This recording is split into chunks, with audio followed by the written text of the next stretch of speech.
აიყის პარკის ტერიტორიაზე აფხაზეთის ავტონომიური რესპუბლიკის სავაჭრო სამლოცველო პალატამ თბილისის საკრებულოსთან ერთად აფხაზეთიდან დევნილი ქალი მეწარმეების გამოფენა გაყიდვას უმასპინძლა. მეწარმეებმა წარმოადგინეს მათ მიერ წარმოებული ხელნაკეთი სამკაულები, აქსესუარები, კერამიკა, ხის ნამუშევრები, ნაქსოვი და შეკერილი ტექსტილის პროდუქცია, ტკბილეული ქართული ტრადიციული ჩურჩხელა, აჯიკა და ქვიშაზე მოდუღებული ყავა სოხუმურად. ღონისძიება მუსიკალურად გოგონათა ვოკალურ-ინსტრუმენტულმა ანსამბლ გუმბათმა და ბავშვთა ქორეოგრაფიულმა ანსამბლ აფხაზეთმა გააფორმეს. ვიზიტორებს ასევე შესაძლებლობა მიეცათ სხვადასხვა გასართობ პროგრამაში მიეღოთ მონაწილეობა.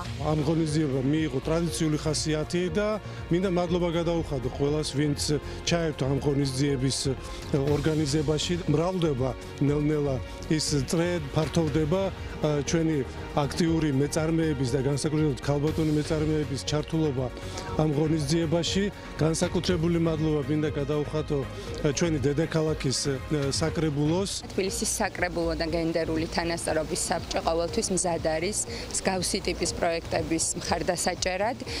იქიდან გამომდინარე, რომ ჩვენი მთავარი პრიორიტეტი არის ქალთა ეკონომიკური გაძლიერება და დარწმუნებული ვარ, რომ პროექტი აფხაზური ეზო კიდევ არაერთ უბანში გაიმართება და უფრო მეტ ადამიანს ექნება შესაძლებლობა გაიცნოს აფხაზეთიდან დევნილი მეწარმეების ნაწარმის შესახებ. გამოფენა მნიშვნელოვანია იმით, რომ ამით ვეხმარებით დევნილ მეწარმეებს მათი პროდუქციის პოპულარიზაციასა და რეალიზაციაში. ამ ღონისძიების დაგეგმვაში, განხორციელებაში დაგვეხმარა თბილისის მუნიციპალიტეტის საკრებულოს გენდერული თანასწორობის საბჭო. დახმარება გაგვიწია აფხაზეთის ავტონომიური რესპუბლიკის ფინანსთა და ეკონომიკის სამინისტრომ და განათლებისა და კულტურის სამინისტრომ. დღევანდელ ღონისძიებაზე წარმოდგენილი გვაქვს ტიხრული მინანქრის ხელნაკეთი ნაწარმი.